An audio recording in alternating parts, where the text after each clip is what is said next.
Let's check in now with weather impacts. I'm so glad to see that we largely escaped without major damage today. The good news is we got some rain. We could have used a whole lot more. It really wasn't much rain, even in the thunderstorms. I mean, the highest total I saw was maybe 0.6 of an inch.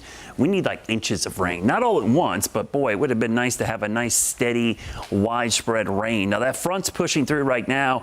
All the strong storms that pushed offshore, the threat for severe weather is gone for now, and it looks like it's going to stay that way for most of this week. Now tomorrow, a nice turnaround after a crisp, cool start in the 40s to near 50. We'll see temperatures in the 70s, but notice the winds out the east northeast, much different wind direction. Now the pollen got washed away for one day.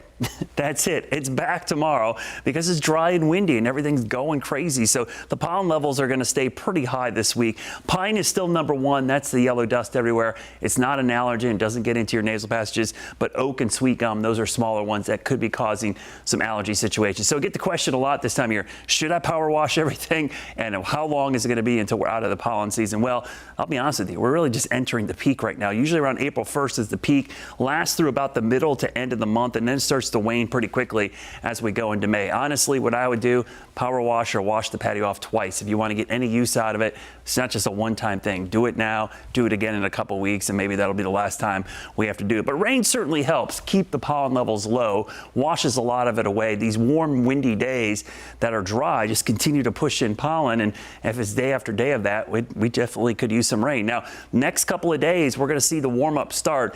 Temperatures are going to get much toastier by the end of the week, and we are going to see strong to severe storms to our west.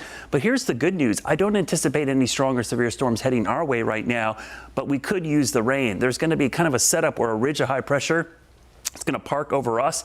That's going to keep most of the severe weather just to the west. Some of these might make a run at the mountains Wednesday and Thursday, but you can see a couple days in a row, we're going to see some strong storms to the west. And part of the reason that is, it's the same reason we're going to bake under high pressure. Watch this ridge. It's a very summer-like pattern here over the southeast. That is a heat dome building over parts of the Caribbean, the northwestern Bahamas, Florida, and the southeast. So we're going to be near 90. Now, it's not going to last. Dip in the jet stream is going to develop here, push the ridge back down, and we're going to see a cold snap. In fact, I think we're going to be much colder as we go into next week and the week after. So even though we're going to see this warm spell, there are signs of cooler temperatures into April. Now, the rainfall, the heavy rainfall, because of that ridge off the southeast coast, fronts are going to stall right in this area. So we're going to see wave after wave of rain to our west. So heavy rain and flooding likely across the Ohio and Mississippi River valleys for the next 7 days. We will not see much rain at all over that same time period. In fact, we're going to stay cooler. I mentioned this, the 6 to 10 day outlook starting to show cooler conditions for us and even cool beyond this as we go into the middle of the month. So likely some cooler temperatures. And again, we're cool for April standards, not by winter, cool for April standards. Average highs now 70 degrees.